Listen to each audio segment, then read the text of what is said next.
All right, guys, welcome to a fresh start. Today we're going to interview Pejman Ghadimi, one of my mentors and favorite friends. Let's go!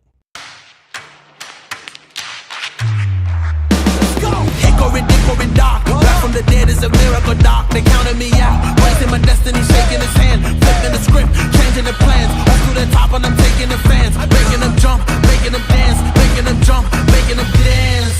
We about to change the game. We out here taking names. Let our voices rise. Let them reach the skies. We about to change the game.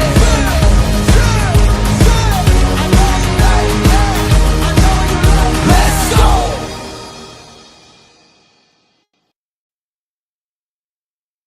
All right, and we're back. Listen, man, today I'm proud and happy. Back in the day when I came to America, I wanted to be an entrepreneur, be in business. And I was on YouTube looking at different creators, different mentors.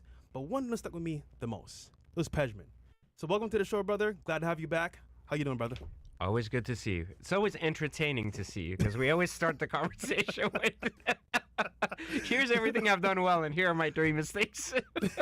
It's funny, guys, because like this is like ongoing like conversation where like I'm talking about my failures to him because obviously I respect him and I appreciate him, and he's like, I told you this before. It's like, yeah, and it's like the same conversation. We've seen over and over and over. it's like, Jackie, one more time.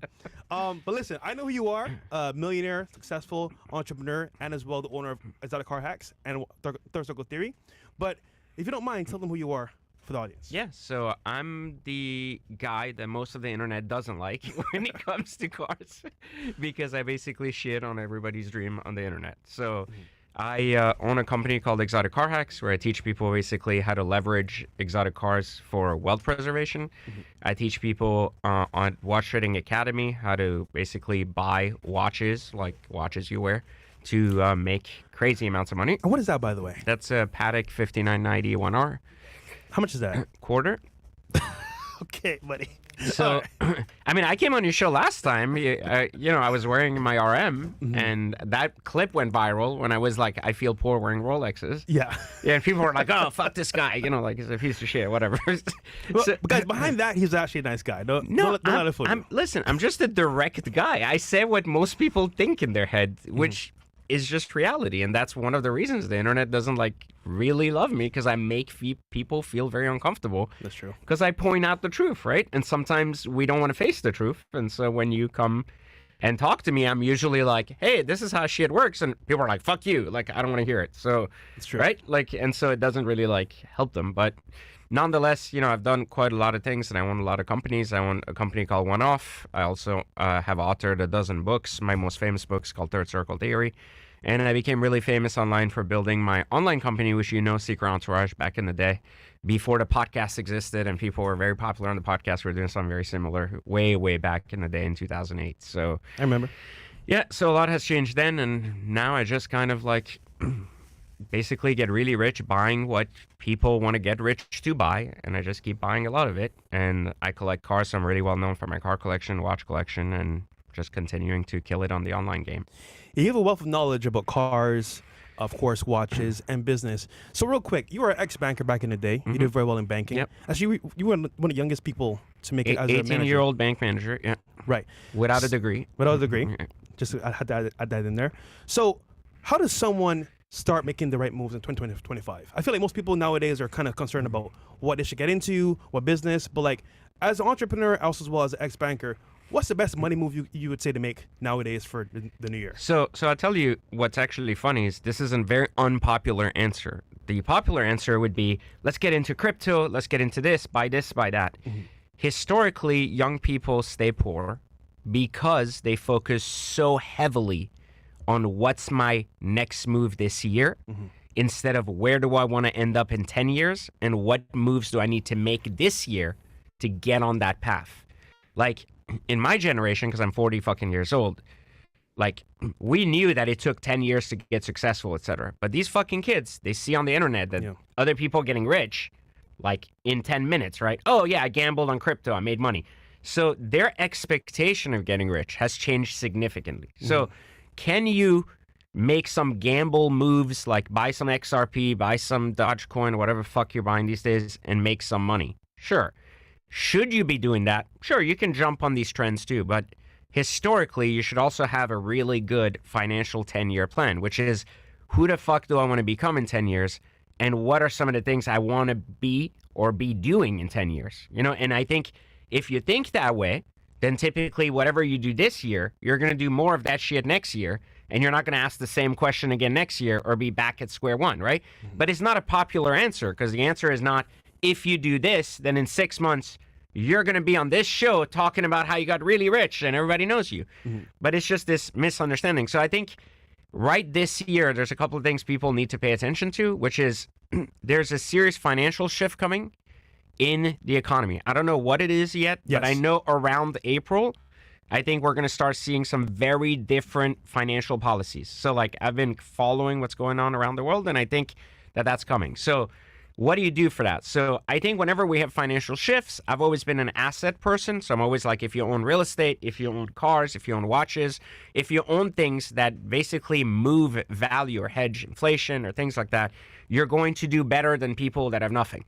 So historically, it's easy for me to also be here and be like, buy Ferraris, buy $10 million houses. But people are watching this like, where the fuck am I going to get money to do that? Got to start somewhere. Right. So it's not really fucking productive that someone's going to be able to do that or not. But I think there's a financial shift coming. And I think there's going to be a burst of mini opportunities in the crypto scene that people need to pay attention to.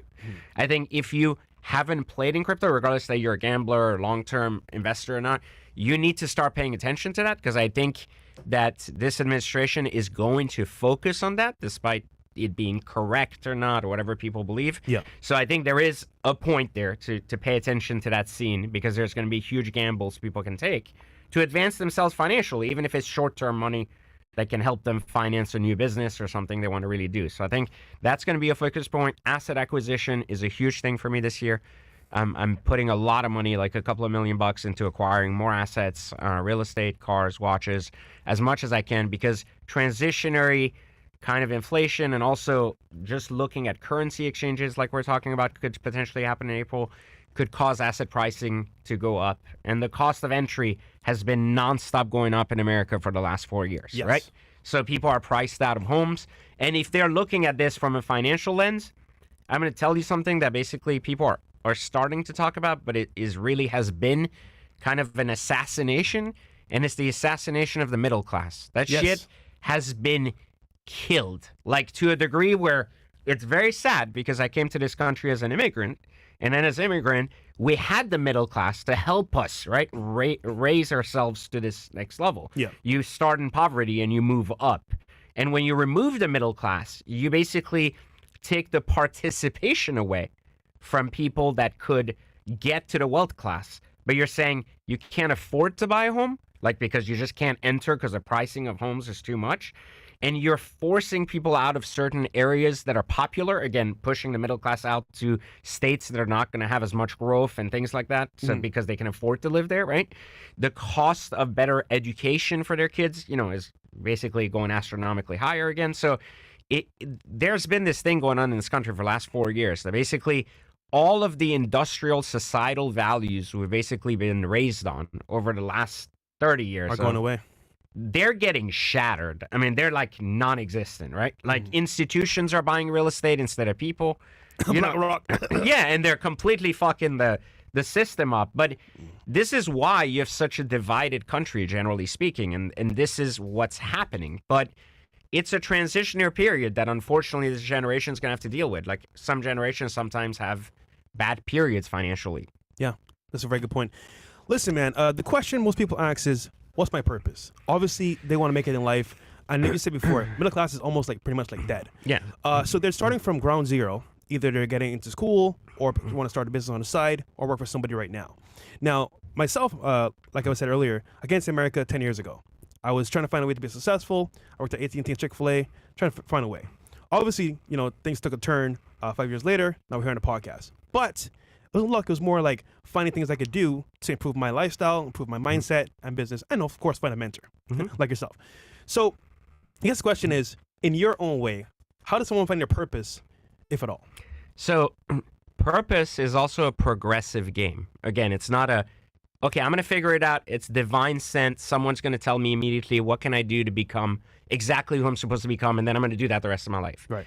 It's progressive. So as young people watch this again, it's not something you can say, well, by you telling me this, I'm immediately going to find out what I'm going to do, right? So let's start with what is right one step before purpose, okay? And that's being purposeful. So let's focus on something easier for people. Instead of saying, go straight to the top and figure out what you want to do for the rest of your life, start thinking about, what did I choose to do right now? And how do I change my mindset from a person that is forced to do something to choosing what I want to do? If you chose your job and you like it, get really good at it. Be purposeful in your job. If you chose your relationship, be purposeful in that relationship, right? If you don't, then let's go one step backward again and look at choice. Choosing the job I have. What is my 10-year plan? How does this job right now, even though it's not my final job, help me get there?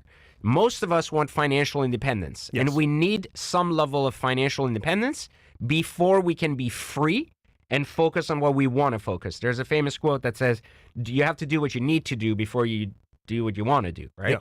Yeah. So what you need to do is figure out how to earn financial independence, which means that whatever career path you choose, you have to ask yourself, does this align with the level of financial freedom I want to have in my life? I worked a banking job, and I looked 10 years ahead, and I said, I was the fastest growing banker in America. I kept getting promoted every 6 months, kept killing it. I love my job. I drank the Kool-Aid. I was that guy. I thought I would be a CEO of a bank 20 years later, right? But one day I stopped. I was driving a Lamborghini literally while I was in a corporate America job. And back then it was a big deal because... How did people treat you being younger with a Lamborghini? They hated me. Like I've always been hated. I've learned to live with that. It doesn't matter, right? I drove a bright orange Lamborghini and I would literally park on the handicap zone. And that's one of the reasons I got fired, because I was an asshole. Yeah. But I used to park this car. And then one day I look around and I'm trying to convince everybody that they don't understand how these cars work and they should buy Lamborghini too. And all of these VPs are looking at me and they're like, what is he talking? Like, why would I want a Lamborghini? How can I even afford one, right? But I'm sitting there and I'm like, I'm trying to convert 10 people who drive black sedans to work every day and are happy with their mediocre fucking life to want a great life. And I realized, I'm like, I'm not the fit here. There's nothing wrong with them. They want this shit. I don't want this shit. So I thought about it and I said, if I work my ass off, and I'm a brown fucking guy, so I wasn't going to make it to CEO or anything. What's your background? I'm Persian. So as a Persian guy, I was like, they're not going to fucking make me CEO. The fucking CEO is a Jew. I was like, he ain't going to make me a fucking CEO, so it's not going to work. But in my head, I was like, I'm the fastest growing guy. Imagine what I've done by the age of 23. Imagine where I can go by like 50. But in my head, I'm like, what if I'm 50 and I get exactly what I fucking want? What if I'm the CEO of this bank and it actually happens? Would I have the financial success that I want? And would I be the person that I want to be? And the answer was fucking no. So it was like, even if I win at the game I'm playing, I'm going to lose. So why am I playing this game? And so I had to figure out that I don't want to be in this game. So I had to get out and figure out a new game to play. Do you believe that most people, or some people, are just made to just work a job for somebody else? Like, they shouldn't be entrepreneurs? No. I think that, like, we all have a choice to make, but people just kind of, like, settle down into that lifestyle. You know what? This is it for me. So, no, because people also have to understand that they can't start at the top. And being an entrepreneur is a progression of having skills and bringing creation to the world. So the way this works is, if you're unskilled, you came to this country, you don't know shit, you don't know how things work. Nothing. You work places to gain skills and understand how the system works. And a lot of times, I'm sorry, but even on shows like this, we counteract this thought that the Matrix is evil and that the Matrix is there to keep you kind of like stuck and you can't do better or whatever, and this is what they're there for. The Matrix is a system of structure that basically teaches you how to belong to something, to a society, how to act, etc. It's not structure so you can thrive, it's structure so you can survive. It's your job to figure out how the game is played by playing the smaller games and then evolving past it. Yeah. But people get stuck in it because they get comfortable with it and they take on debt and they're like, oh, I had some success early on. I bought a lot of stuff and then now I owe a lot of people and I don't know what the fuck to do. So the real game is figuring out that being an entrepreneur is an evolutionary state of figuring out you're part of the system And then you realize, there's other people building things in the system so that other people participate. So how can I elevate myself past the system? That's what I talk about in my book, Third Circle Theory. Like the evolution of a human comes in 3 stages: self-awareness, and consciousness. The self-awareness stage is where identity comes in play, and where a person or human being can take their identity and say, how can I turn myself from participating in the matrix to creating for the matrix? And so when they take that leap, that usually comes like after you've mastered a bunch of shit. But kids these days, they're like, watch too much fucking TV, and they're all like thinking they're going to be the exception, the Zuckerberg, and I'm going to fucking build this shit and make $1 billion. A top streamer right away, right, off the bat. Exactly. Yeah. And like I've been on YouTube for like 10 fucking years. I watched my first YouTube videos, and I'm like, what the fuck was that? Like, holy shit, I'm retarded, right? Mine are terrible. Yeah, exactly. But you know the difference is we fucking did something. Yeah, we tried. And we sucked, but we didn't suck for the moment. We sucked for our moment, right? And then we got better. Yep. And we weren't focused on, I want to be a YouTube creator. We were trying to share a message on YouTube, and practice got us better at becoming better YouTubers, right? Yep. And we actually took a very different path, me and you, because you went down the path, we were talking about this earlier, the path of popularity, like, and getting known on YouTube and stuff. And I took a very different path where I said, I don't give a shit about being popular. I want to build real fucking businesses over time, and I want to use YouTube as an engine of business. Yes. And that's something a lot of people don't do because it takes a lot longer to do. It's easier to become relevant faster. And go viral, yep. Yeah, viral, and focus on that and new content all the time. And I didn't care for that. I was like, I don't give a shit if I'm famous or not. What I care about the most is if I can drive serious fucking money in business. And so I built businesses, and then I used a social engine to basically fuel kind of people knowing about these businesses, not so much about my next trick as a circus monkey, I think for a lot of people, what you're saying is kind of like inner work has to be done, and you have to have a drive where you're pushing towards becoming better versus the actual cherry on top. Like you're not running towards like the Lamborghini. You're running towards becoming better as a person and individual learning skills until you get to that point where you can actually see what's happening in real time with the game. Right. The Lamborghini is the byproduct of your expertise in something. Yeah. Like I always tell people, even plumbers can own Lamborghinis. They just have to be really good fucking plumbers. They're going to have a good plumbing business and make a ton of money. Yeah. But people don't think that way. They go, how do I get to the Lamborghini faster? Right? And that's the trap. And that's the trap that makes you repeat the same shit every year because you're back at zero again. Because you're like, I ran, I got hurt, I came back, now I'm back on the bench. I'm running again next year, I'm hurt. This time I made it 6 months. And you're back in the same loops over and over and over, trying to figure out your next fucking trick. Instead of realizing that if you stuck yourself to the same trick and got really fucking good at it, eventually it would pay off enough to basically get you to your goal. Yep. But most people say, well, if every year I'm not making more money, I'm basically like losing. And there's a lot of truth to sometimes you work. Like I worked 5 years for free on the internet just because I was like, I don't know the internet. So instead of expecting the internet to pay me, I was like, hey, I'm just working to get better at this. And then I was like, I cracked the code. So suddenly after year 5, I went from, hey, I'm making 40 grand a year on the internet, right? To suddenly like, I made $1 million on the internet. It's like, holy shit, Hold on real quick, because this is very important. I remember back in the day you made videos, and like, they weren't the most popular. You might get like 10K views, 20K views, maybe 30, 40, which isn't a lot, but it was still getting traction. But you brought in people that trusted you as an authority figure, a mentor, like myself. So let me ask you this. If I'm someone that wants to be an authority in a certain area or expertise of career, or maybe like venture, e-commerce, or like maybe trading, the focus should be making content and being better at that. And then as a byproduct, people come to me and stay, right? Well, how about even better? What if the content was actually based on you not being a fraud and actually becoming a really good fucking trader, if that's what you want to share with people? Yeah. But people, you see, this is why they fail on the internet, because they're more focused on, I want to look like a really fucking famous trader so I can sell something and then be like, I'm going to get rich at that, instead of actually being a real fucking good trader. I have survived the internet now since 15 years I've been on the internet. Yeah. I've been selling the same courses, and people are like, oh, all these course sellers are scammers. I'm like, dude, I've been doing this shit for 20 years in my life. I have mastered it to the point where I know every fucking thing that there is to know about it because I've been doing it. Yeah. And I'm still doing it, right? And then as a result of that, I've grown not just a huge following, but I can teach what I do because not only I'm still doing it, I'm really successful at it, but I've done it for 20 years nonstop, and I continue to do it now. So this is the part people don't understand. That's what makes you survive, the authenticity around who you really fucking are. What's the most you ever made selling Exotic Car Hacks, the course? I bought it as well, by the way. So how much did we made on, like, in a month, in I a remember day? we spoke one day for Thanksgiving, Black Friday sale. Yeah, my Black Friday sales How are much- huge. Okay. Guys, if you didn't know, this is crazy. How much did you make off of that one course for Black Friday? Okay, this last year? The highest year. Every year we've done better than the year before. Okay, this year. So this year we made like $5 million, like $4.7 million. How much is this course again? $300. Guys, I don't know about you, but $300 for a course and making $5 million in what, 2 days? No, it takes us like about a week. We do the sale That's the full week. Still insane, bro. I know.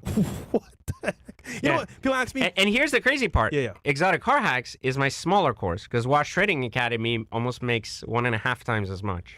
I've met a couple guys that bought cars selling watches from your course, by the way. Yeah. But you know what? They asked me, like, yo, Fresh, I know you bought this course, but does it work? I'm like, why don't you buy it and find out? You see all my cars, right? You see what I've been through, right? It works. So real quick, guys, by the way, channel is up and live, pinned in the comments. A fresh start, man. This is me giving you guys my network, my good friends, my millionaire friends that are successful, how to become better in life. Join the channel. It's link down below. I appreciate you guys. Okay, real quick, Pejman. So, all right, we covered the business mindset, how you should think. Now, let me ask you this. We both love cars. You know, obviously speaking, we've done things differently. You've Very been differently. very successful in your career buying cars. Hate you, man. So, listen, he's bought cars. And I have a much nicer collection than you know. I'm just going to put that out there because I've done things right slowly. Okay. I've accumulated a much... This is what I will say is true, right? I rented a Lamborghini to go fast. You walk there to go fast. You get what I'm saying? So that was a better approach. But how are you able to game the market and kind of like capitalize on it and make money throughout the whole period of time while others lost money in the car market? Because you bought cars that I'm like, wow. And you made money on cars. I'm like, damn, 200K off this car? How are you doing this? So, first off, I'm patient. That's the big difference in any asset acquisition game. And not emotional like me. Zero. So I hold zero fucking emotion towards things. Yeah. Like, most people get rich to buy shit. I get richer buying shit. So remember the difference in mindset, right? Okay, I like that. So I look at every single purchase that I ever make. Doesn't matter, it's my house, cars. I have all the shit I want. I have nicer cars than most people will ever have in their life, right? Then I'm not telling people, oh, I don't buy shit and you're going to buy expensive stuff or I'm buying. No, I'm buying better stuff than most people, but I'm buying it more carefully and understanding how to buy it without wanting it. So I buy it when it makes financial sense and I basically continue to leverage it over time and I don't get in a rush to get in and out of things. So you may buy maybe like an SVJ and I'll buy an SVJ. But you'll buy an SVJ because you get emotional, you want an SVJ. I'll wait till I find the right SVJ at the right price, bring it down, and make sure that it's the car everyone else will want. And I'll leverage my skills as the reason why I bought that car. Meaning, if I couldn't get a good deal, I'm not buying that car. I don't give a shit. But you get emotional, you buy it anyways. So, you sold the SVJ that I actually wanted, man. I'm trying to find a photo right now. I think I sent it to you this morning. The hottest SVJ, I would argue that was the hottest SVJ in the country. Hands down. Yes. Mo, if you don't mind, put this up on the screen, Bills as well. But explain to them how this SVJ worked. It was Hermes interior. Yeah, so it was basically every car, and I have now I don't know if you saw my new Revuelto, that... Blue, right? Yeah, so I did something new. Instead of full orange, I did full Tiffany blue. Hold on, I'll pull up real quick. I put it in the chat if you guys don't mind. But, okay, so SVJ, you bought the car, you sold it twice, made profit twice. Actually, I sold it 4 times. 4 times? 4 times since I got it in 2020. What? So 4 full times I've bought this car between 600 and 700, and I have sold it right about 900K every time. and I bought it back for 7, sold it for 9. Bought it back for 7, sold it for 9. Again and again and again. How'd you know when to buy and when to sell? Because So that's not normal. Bills, could you bring that real quick? The car so they can see it. Wow, So you just have to know exactly that's it right there. that the hottest car, I'm telling you. Oh man. You have to buy the right exclusive cars, and you have to make sure they're never for sale. That's the trick. Okay. The nicest things in the world can't be available. Nobody wants what's available. So that's how you market the game. Like basically I find the rarest assets. If I buy a Bugatti or Ferrari, whatever I buy, I'm buying it for me because I like it, but I'm buying it in a manner that is so unique that there won't be two like it ever for sale at the same time. Is it spec, color, all the combined? All of it. Rarity, spec, desirability. Like, is it a color people want? Is it creative? You know, like meaning, is it something different that people haven't seen but tasteful? Not like a green interior on a black car. You know, that would be like a vomit. Instead, it's something that people will recognize, want to fit in and be part of, but they can't have access to it. So, okay, for most people, buying a car is a liability, 100%. Like, you're going to lose 100%. money, 1,000%. You turned it into a business where you make money off of buying cars, hence your course. What's one thing people need to look out for when buying cars as well, not to lose money? Because, for example, nowadays people are buying cars and they're heavily upside down in the car and they don't know what to do. Let me tell you, the first thing is the cheapest car on the block is always the worst car to buy. Never buy price. Never. But, Pejman, I just made some money. It's all I have. I don't want to blow the bank. You're not. It's about money retention. So poor people typically think in today's cost. Like, think about every poor person buying a car. What's my monthly payment? That's the first thing they think about. That's it. They're like, can I afford my monthly payment? Can I afford my down payment? I'm buying that car. That's how they think. They don't think about the ownership cost of that car. And I'm not even talking about maintenance and all that shit, because all these cars are made by fucking Audi these days. So it doesn't even matter. They're all reliable. But what I'm talking about is, in their head, the way they think about things is, what can I afford? Not what is it really costing me. And this is the culture in America that banks have been really good at feeding down your throat for the last 30 years. So you've come to accept that what you buy is based on what you can afford to pay for through credit. So this is a big, big, big problem in this country, because even when people buy like leases, they think in their head, well, a lease is a better financial tool. And then you have fucking retards on like Suze Orman and shit that are like, you should lease everything because they're bought by the banks. And what you're not realizing is you're buying the worst depreciating cycle of a car, which you can just avoid altogether and not buy that and still have the same car. So the argument is, if I told you this, if you bought an SVJ and I bought an SVJ at the same exact price, but the SVJ you bought, you paid $900K for, and then you sold it for $700K. Well, you lost 200 grand. But what if I bought a better SVJ for 750 grand and I sold, and let's say I don't know anything about my course, and I sold it and I lost 50 grand and sold it at 700. We had the exact same experience, except mine cost 50 grand. Yours cost 200, right? Okay, same experience. So we're not saying don't buy an SVJ, and that's assuming you don't know any of my tricks. Like, you're just being a educated, intelligent shopper. Yeah. So that all I'm saying is that we're in 2025. The fucking internet is a real thing. YouTube is real education. You can learn about concepts that have been hidden from you, right? Yeah. Okay, well, fucking watch YouTube. Like, half the fucking world is already talking about this, right? That some cars don't depreciate, others do. And there's still fucking retards on the internet that are like, cars are liability because fucking Robert Kawasaki said don't buy luxuries, or fucking Dave Ramsey or whatever fuck some jerk off said live humble or some shit, and you're supposed to not enjoy life till you're 80 and your dick doesn't work, you know? You know, it's funny. Typically, when I hear, okay, fresh, Myron, I want to come buy a car, bro. Should I buy a new car? What should I do? And the first thing they do say is, what's the payment I have to make on this car? And that's a typical response. People say, what's the monthly payment? And I think that's a test. It goes to, you know what it is? It's more like idea that I can afford the payment, like you said, and if I can afford the payment, then I can afford the car. Okay, but rethink that strategy. Real simple. But insurance too, though. No, you pay $3,000 a month for a car. Mhm. That money's gone, right? It's a liability. It's going to keep going, and usually you probably have negative equity by the time you want to sell your car. Yeah. That's the typical mindset, right? What if your payment was $5,000 a month? In your head, you typically think, well, that's a worse deal for me because I'm losing $2,000 more. But what if the car you bought for $700, or let's say $300,000, like a normal Ferrari? It doesn't even have to be something crazy. Yeah. What if that car was $300,000 and you made a $5,000 payment instead of a $3,000 lease payment? But 2 years later, when you sold that car, you got $300,000 back.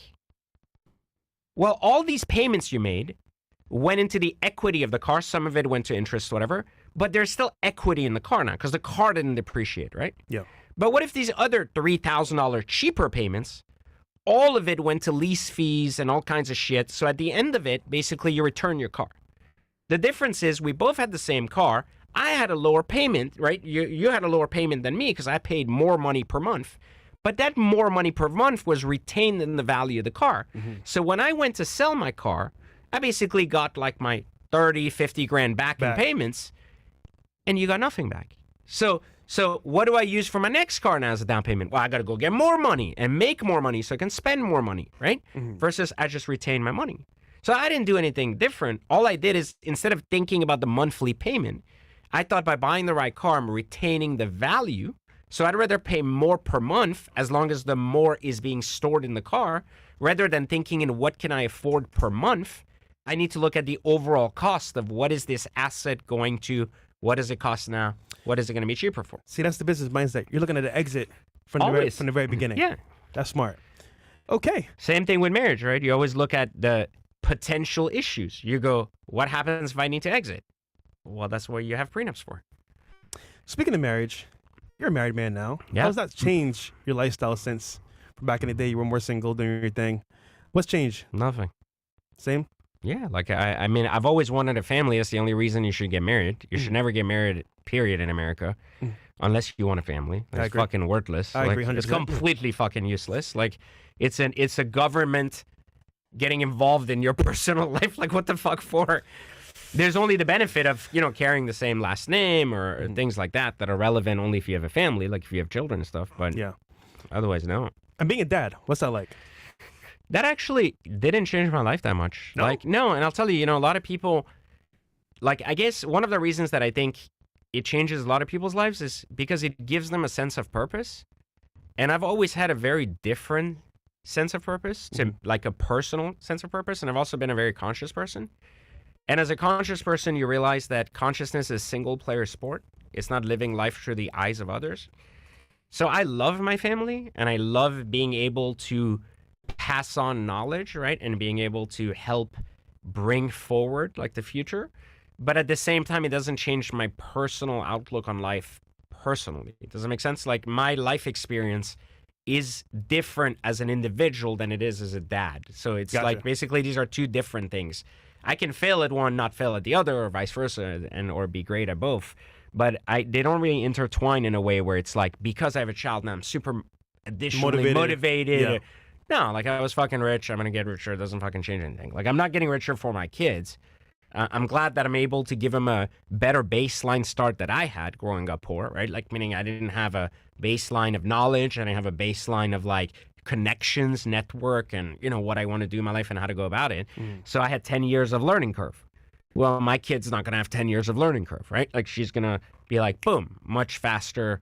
I can go down this direction, and I have some guidance and some funding, whatever I want to do. That's the power of compounding knowledge. It's the same thing, but I don't think that it has any correlation on my personal life. Yeah, I think most of us are lacking guidance nowadays, and we look to people that are not, I would say, authorities in their field for advice sometimes, and it leads down a bad path. So that's a good point. Real quick, so back on the car stuff. When should somebody buy a car? Because I think they should wait, not buy it right now, until we see what happens when Trump gets in office and things happen more along those lines. But what do you think? When should someone buy a car? So it depends what they're buying. So if you look at buying anything, you have to stop looking at it as a car is a car. A car is originally transportation. Now they are cars that are leisure driven, right? Exotics are not just transportation. You don't need a Ferrari to go somewhere. You just need a car. Yeah. These are different classes of people buying stuff. So if you are buying, let's say Kia, well, you can fucking buy Kia anytime. Doesn't fucking matter. It's going to depreciate the shit anyways. You can lose your money. Yeah. It doesn't matter. And the argument is actually contradictory to some people believe. I believe Trump coming in office will trigger inflation more rather than less. I know there's some people that feel like the world's going to get cheaper. I think that's the giant confusion they have about a Trump administration. It favors the rich, not the middle class at all. It never has. It never will. Mm-hmm. Like, there is no part in that where they do tax cuts for rich people that help the middle class. Now, I'm not a Democrat, nor do I give a shit, but there is, and Democrats are morons. They fucked this country up for the last fucking 20 years. I agree. That's not, that's a different argument here altogether. But financial policy of Republicans is always driven around business owners, individuals who are independent of the system. They're talking about getting rid of the IRS, getting rid of institutions. Yeah. Those things don't favor fucking poor people. They favor rich people. So, guys, if you're listening, that means get rich now. Don't wait. No, because if you buy stuff and it's going to cost more later, buy it now. We don't think interest rates are going to drop anyways. They're going to probably stabilize, maybe drop another half a point at best. At best, yeah. And that's a good thing if they do that even. Mm-hmm. So I don't think people should wait. I've been telling people in my community to buy whatever positions they were going to take in exotic cars and watches and markets end of last year, like last quarter. I was like, that's your last shot at getting really cheap shit. Do it now. Before the switch starts occurring. And in January, we saw record sales. First 2 weeks, car business, watch business, like all of my students are like, I can't stop getting orders for stuff. I'm making more money than I've made before. I don't understand. Like where did this come from? He's not even in office. It's the confidence in the market. It's the hope and the confidence that you're saying that he's going to come and change things around. I don't think it's that. I think it's the confidence that he's not going to fuck things up worse. Meaning people are like confident that basically they can invest money in whatever path they're going to take. They're not going to have a surprise where they're going to get cut if they have money. So that's like where people are afraid because they're like, oh, I need cash reserves, right?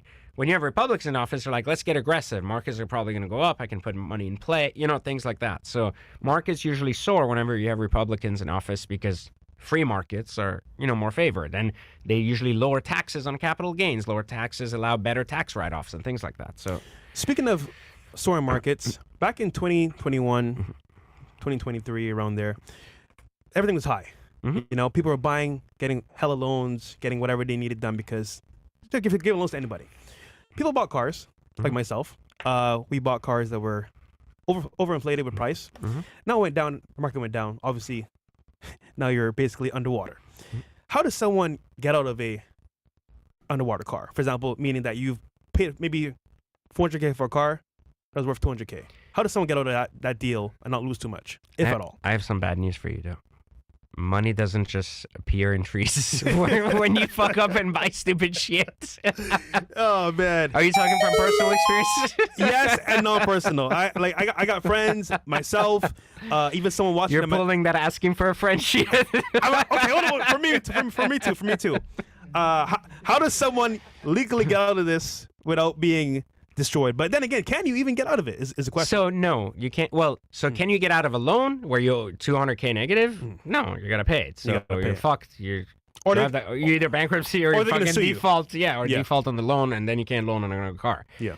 The better option or opportunity now, and this is happening in the market because there's a lot of people that made that mistake between 22 and 23. They bought shit astronomical values, right? Mm-hmm. And then it dropped.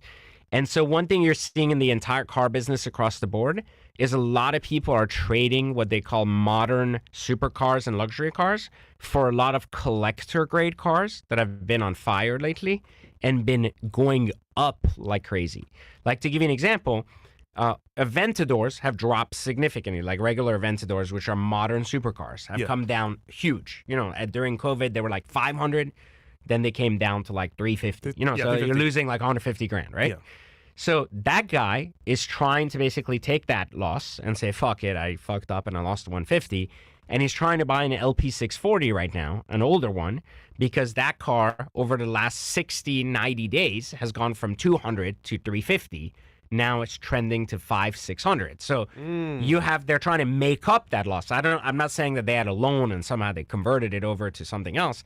I'm saying that loss can be recouped now because there's a significant shift in the industry where people aren't liking these new hybrid cars. Yeah. There's not a lot of good offerings from modern supercars now for the next wave of what's coming, so people aren't excited about it. And there has been a huge surplus of demand for 90s, 2000s, and 2010 supercars. And people have felt not only they're economically more liable, they're not like hybrid motors where they don't understand what happens to the values and they get crushed. And at the same time, they feel better because there's upside to the car. So if they own it for the next 10 years while there's uncertainty and what's going up, what's going down, what's going to happen to hybridization, then... And they sound better too. Yeah, I mean, they're better to drive. I mean, they're cooler to drive. Okay, be honest here. Revuelto, Lamborghini. Is it worth it? I don't like how it looks, how it sounds, but to me, what do you say? So I've owned well over 300 cars. Bills, could you bring his Instagram real quick as well? I currently own 36 cars. So I own everything from Bugattis to... Is it here on the page, right? I believe. Come down. Yeah, you should be there. The Revuelto. Yeah, right down. there. Yeah, silver one. Yeah, well, blue. Yeah, inside. It's great. Gray with Tiffany blue interior. Yeah. So what did you do to it? Obviously the rims. I just did the wheels and lowered it. I put the wheels back to stock. I didn't like those, so I said, "Fuck it, I'm just leaving it stock." But I spec'd that a year and a half ago. It finally came in. I'm not gonna lie, that inside is crazy, bro. Yeah. With the blue. Yeah. It's actually Tiffany blue, so it's really, really pretty. Did you spec it from the factory? Yeah, of course. Yeah, a year and a half ago, like before the Revueltos were even like announced. Okay, estimate how much profit you're gonna make off this car. Estimate. So I'm gonna probably break even after a year. I'm not going to make any money off this car. Historically, lease residuals on these cars are like 90%, which is really high for a hybrid car. So that's like 70K off MSRP because it's a 750K car. Yeah. But because of the spec, being so special and like Tiffany blue interior and stuff, someone will pay sticker for this car after I drive it 3,000 miles. But it has a 1-year restriction from Lamborghini because all the Revueltos did. So I'm going to get rid of it after driving it a year. I'm not going to lose anything. Now, what do I think about it? What did I think about the first Aventador? I hated it. I thought it was garbage in 2012. As they got newer variations, the S, the SVJ, the SVs, I started liking them a lot. Now, I'll tell you this. It drives really good, and it's fast as fuck, and it sounds really good in race mode, like really, really good. The sound system in it is dog shit.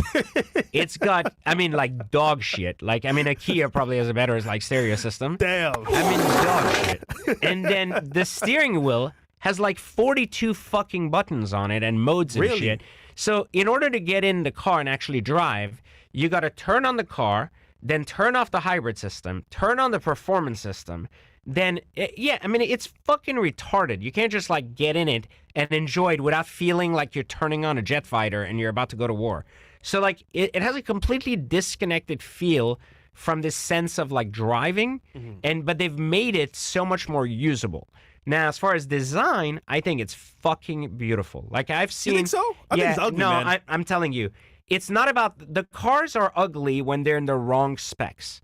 I can't tell you enough how I've seen and bought cars where I'm like, oh, I bought a black on white car or some shit. And I'm like, God, this thing's fucking ugly.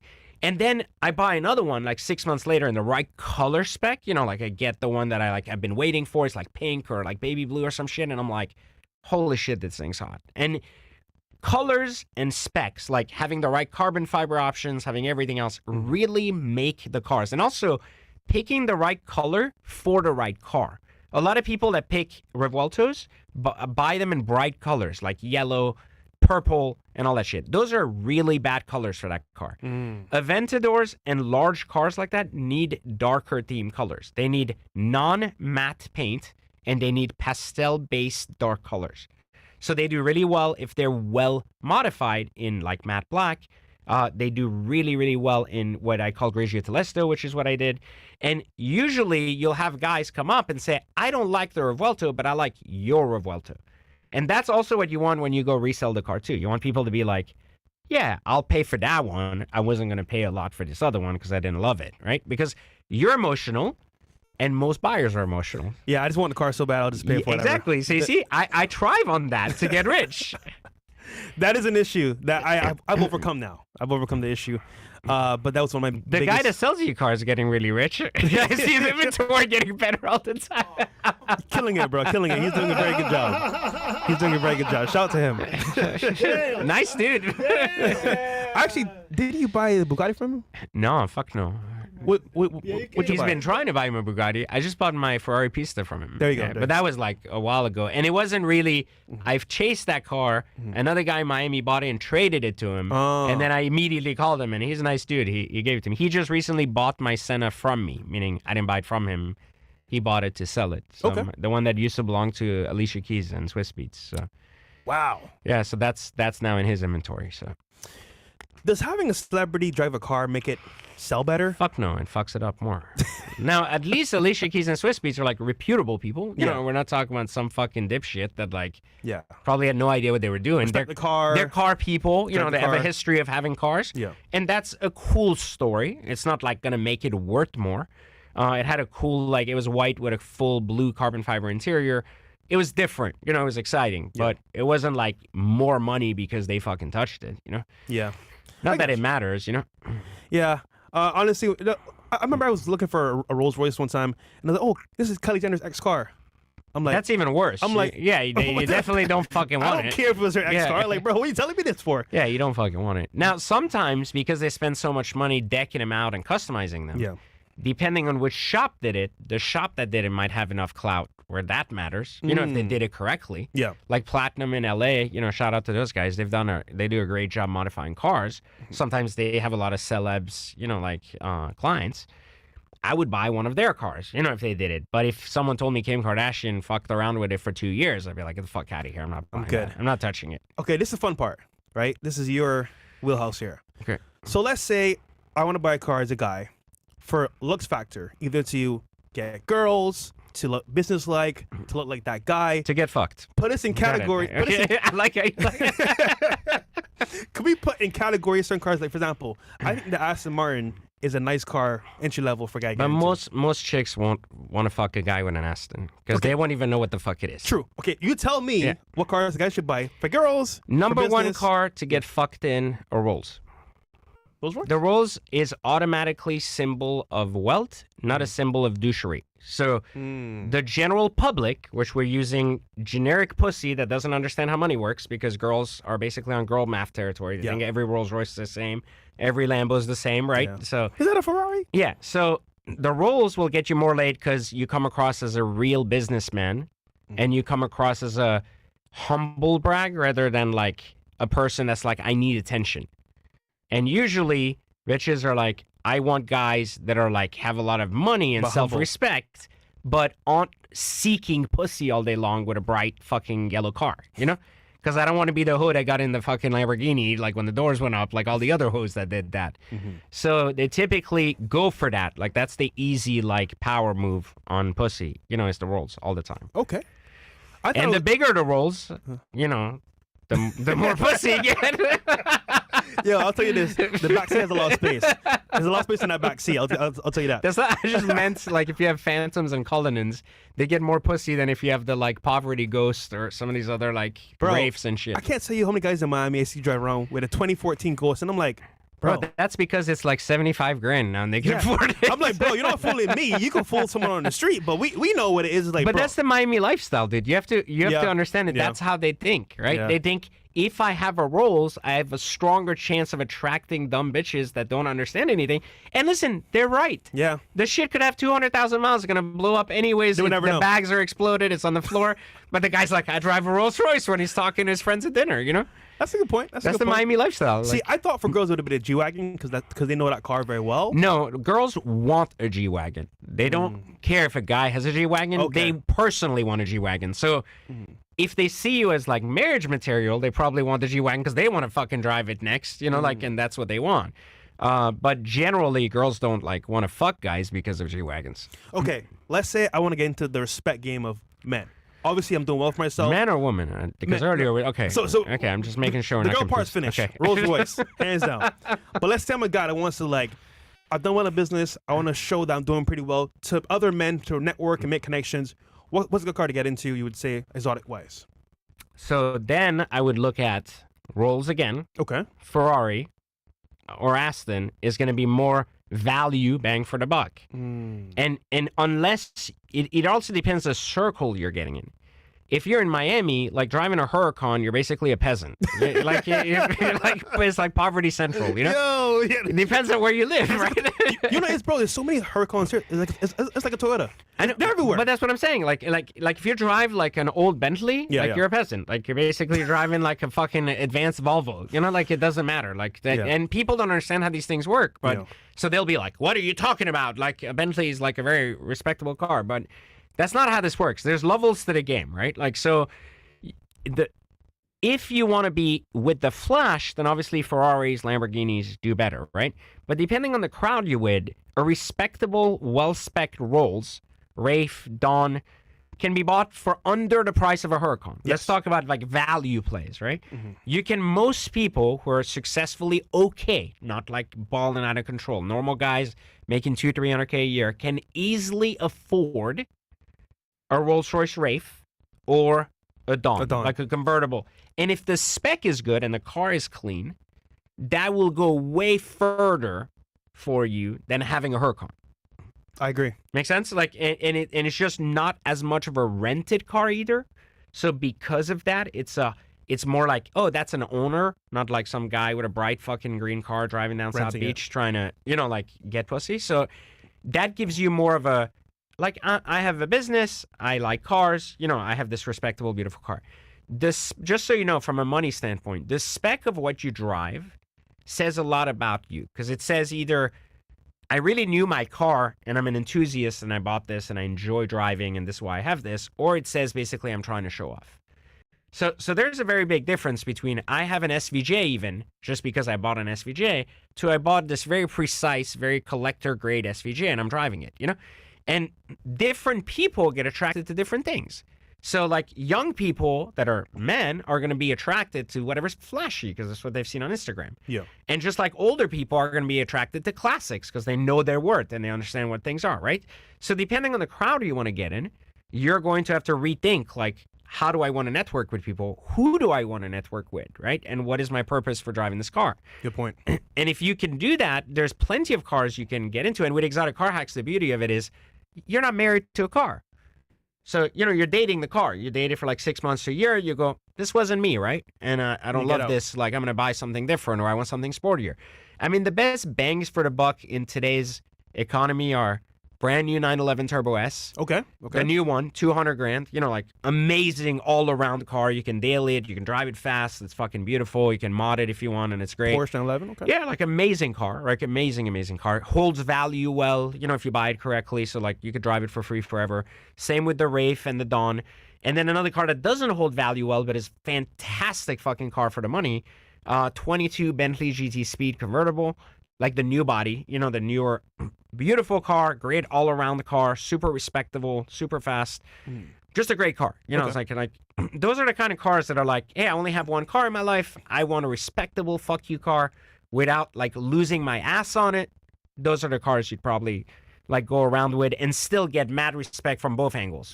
Girls, guys, everybody, like all around the kind of like no one's gonna make fun of you and be like, dude, what the fuck? What are you trying too hard? So Porsche 911 Turbo S, and then of course Bentley.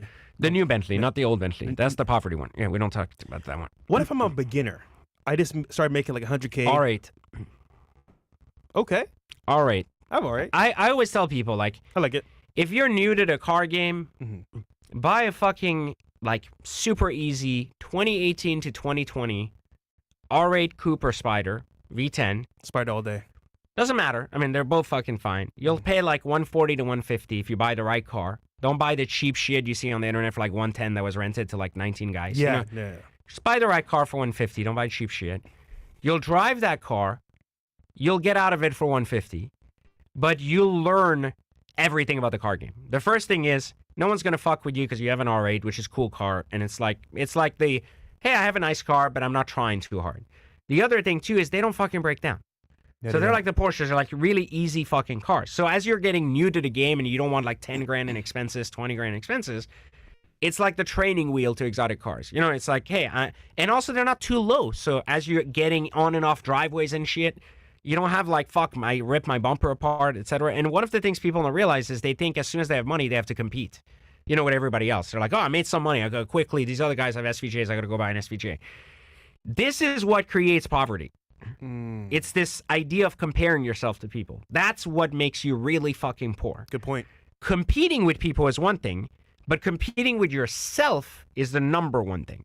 And if you can start with an R8 and ensure you know how to drive, you don't create chaos, you build a network, and you get respectable network of friends that own supercars, what's going to happen from that is you're going to evolve into your next car without having a $30,000 blown bumper on the next car, buying a lemon because you didn't know what the fuck you were doing, not knowing who's going to repair your car when shit goes bad and you spend 30 grand at a dealership. These are the small things that people are like, I want an SVJ now. Like, I'm not going to learn the game. So they're like, I'm going to go straight to the top. And these mistakes are costly, dude. Like, it's the same as wearing a nice watch. If you've never worn a nice watch and you have some money and the first watch you buy is an RM, well, here are the problems. You scratch it because you're not paying attention. Well, that cost is significant. Hey, you didn't pay attention. You walked in the wrong place. You got robbed because you weren't paying attention and you didn't know how to behave with a $250,000 watch on. That is very true. Right? So these little things are basically the training wheels of learning and progressing. But fucking young people always want to go to the top without learning the journey, you know? And that's the biggest reason why people just make themselves poor year and year over. I'm going to take that to the bank. Walk slow so I can go faster than a Lamborghini. Well, I think walk slow until you have a clear view on how to deal with something. You know, like people rush to the front of the line only to not realize the game they're about to play. You know, and then they get fucking hit. And then the hit hurts. You know, and then they go, I set myself back 10 years. So that's the problem. Like you have to, like, don't just walk. It's okay not to be number one for a couple of years. Like just stand back and be like, I can see what's going on. I get the game. I get where I fit in the game. Here's my inadequacies, and here's how I have to deal with them. In 3 years, I'll be number one in the game. You know, and that's the key to the game. Like, I didn't give a shit growing up if someone thought I was poor if I drove a fucking cheap R8. That was okay with me because I was poor in context to what other people had, right? And I wasn't competing with them. I was like, at my stage now, I'm at R8 stage. My next step is a Lamborghini. My next step is an Aston, whatever that is. And you gradually grow from there. But if you don't learn the game through the smaller things, the oops get expensive and they add up. And then next thing you know, you're like, well, I made $1 million this year. But, oh shit, I lost 700 grand on these stupid fucking mistakes. Versus the other guy's like, well, I made the same $1 million. And I start next year with $1 million in my pocket, right? And I didn't make that mistake. Yeah, I didn't have the cool fucking parties you went to. Bottle service, lost all this shit, bought these SVJs. But the next year, I'm going into it with the same $1 million, and I'm still going to make an extra $1 million. And now I can buy a half as good, you know, as better car. And then next year, I'll finally buy the SVJ. But here's the thing they don't pay attention to. The game is a game of retention. It's not a game of acquisition. So it's a game that when you earn success, this is something for anybody that's listening to this shit that wants to be successful in life. Success is a game of retention when you're independent. It's not a fucking game of acquisition. You don't acquire more money, you learn to retain your money because you don't know what's coming next year. So when you're in business and you're independent, you're not relying on a job or the fucking matrix, you have to think ahead. How do I guarantee I can be successful next year? Like right now, I'm planning 2027 and 2028 in my business. I'm not talking about 2025. I don't even give a shit about 25. I was planning that in 23. You know, like now that I'm in 25, we're executing. The team's executing everything I put in place. Wow. I'm working on what businesses, what processes need to be perfected by 27 and 28. And that's what I'm trying to put in place now so that we get good at it by 27 to guarantee that this business survives, you know, and continues to thrive instead of like, oh, we made all the money, I spent everything, and now we're fucking like figuring something out. We're scrambling, you know?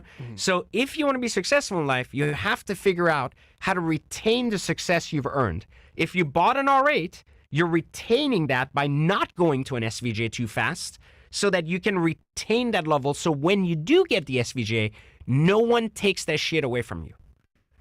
Don DeMarco, that was great. Accusations! That was great.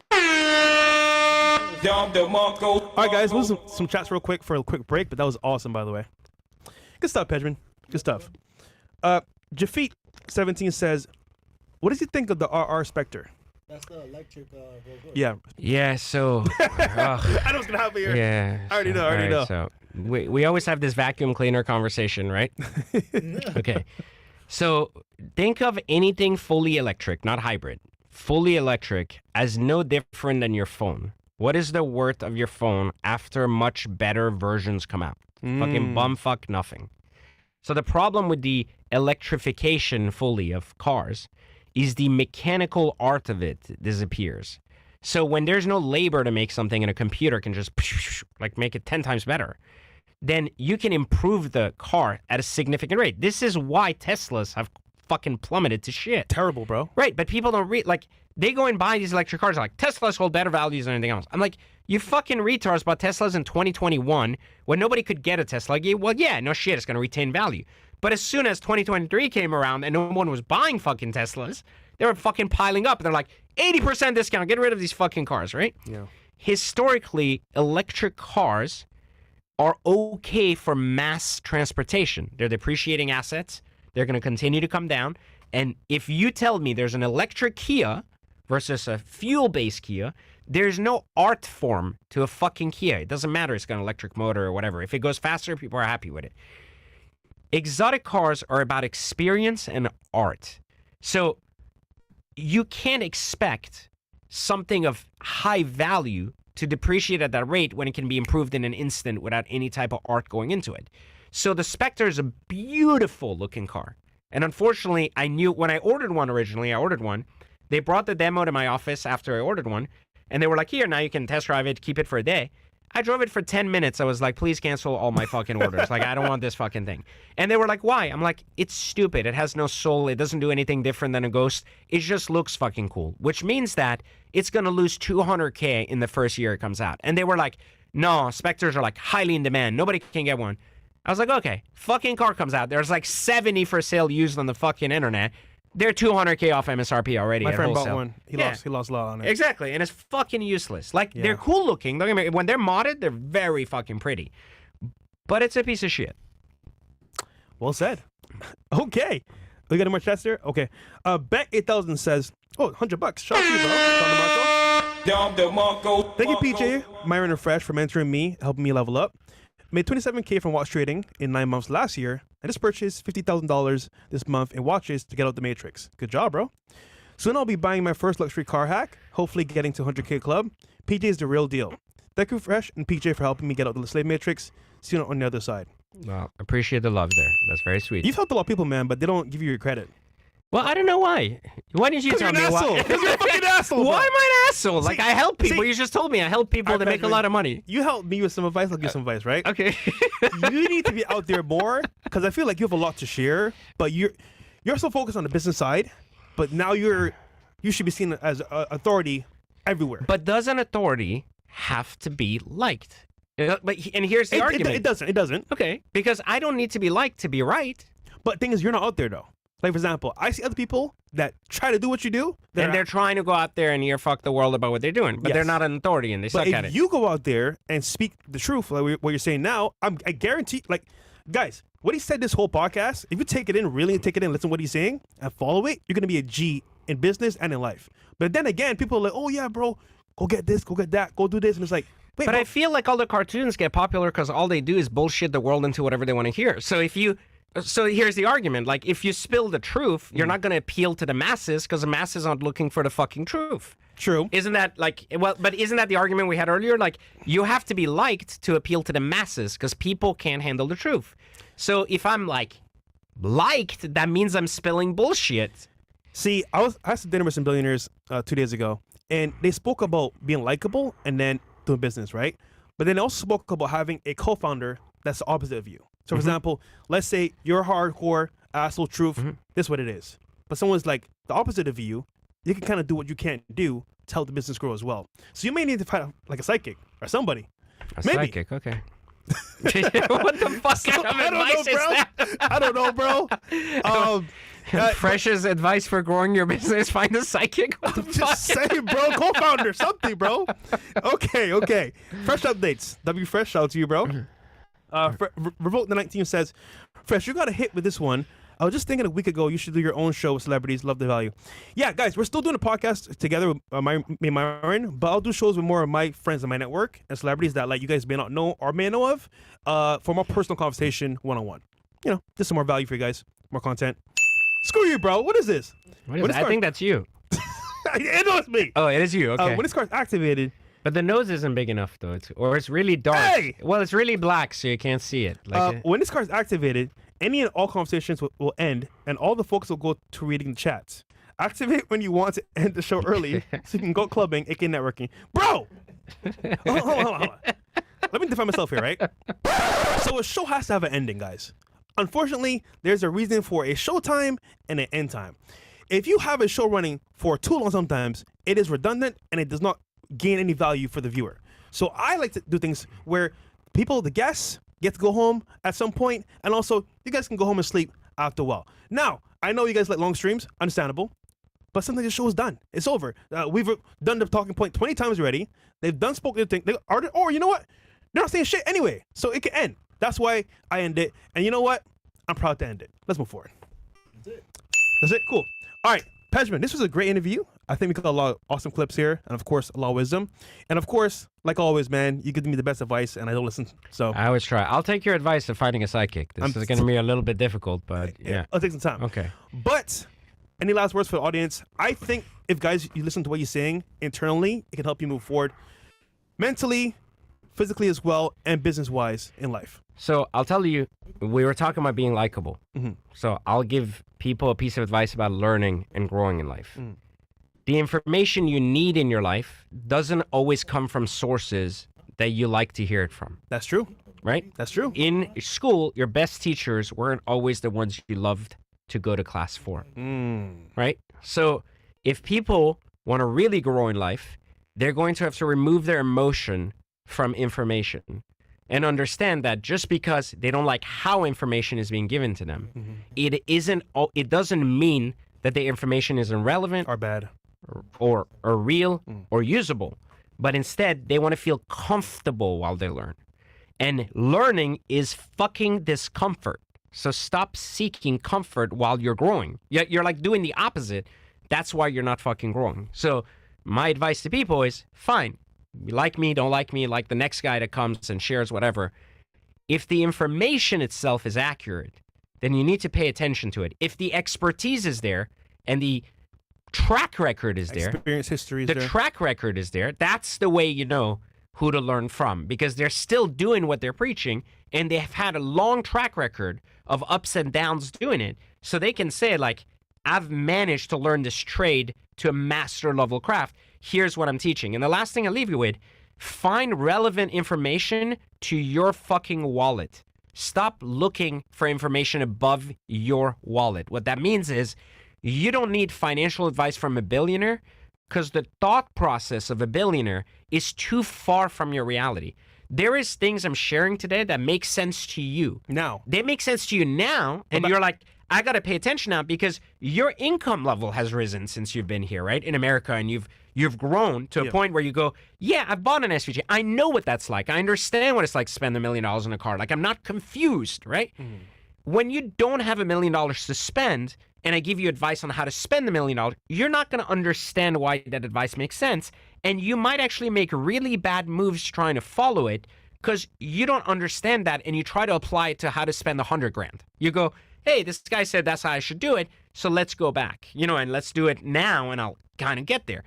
You don't want to do that because you're going to end up really broke trying to adopt a mindset that someone who is $1 billion, they don't have a survival instinct. They don't give a fuck anymore. They're like, if I do nothing, I make $200 million a year. Okay, why the fuck would anything that person says have any relevance on a guy that's like trying to make 10 grand? And survive. Nothing, right? Like, so what I'm saying is you have to kind of learn from people that are 2 steps ahead of you, not 100 steps ahead of you. Because when they were 2 steps ahead of you, it was a different time. Things were different. They weren't running the same. Like there were a lot of different things. Like fucking the internet didn't even exist. So like what they got successful at is significantly different than what you can get successful at. So learn from people that are 2 steps ahead of you. And kind of compete with yourself to mimic that behavior so you can end up there. Once you're there, go 3 steps ahead. Once you're 3 steps ahead, go 5 steps ahead. you'll get better at it. But the further you look, the less you'll correlate to how to actually apply shit. And then you'll be like, I have a lot of knowledge and I basically done jack shit in my life. Analysis paralysis. Yeah. This is why PJ's a good mentor, man. He tells you what you don't want to hear, but it's the truth. Well, guys, bring in his page real quick. Learn from PJ.com and his Instagram. You can find him there, guys, as well. On Instagram, he always posts nice cars, lifestyle, and of course, give him a follow. And you should do some more podcasts, man, this year, for sure. I'll connect you with some I will people. try. Gotcha. I will try. As long as maybe people will like me, I'll find a psychic first, and maybe you'll be my psychic. Who knows, man? Who knows, bro? But no, you have a lot to share, and I think people need to hear it.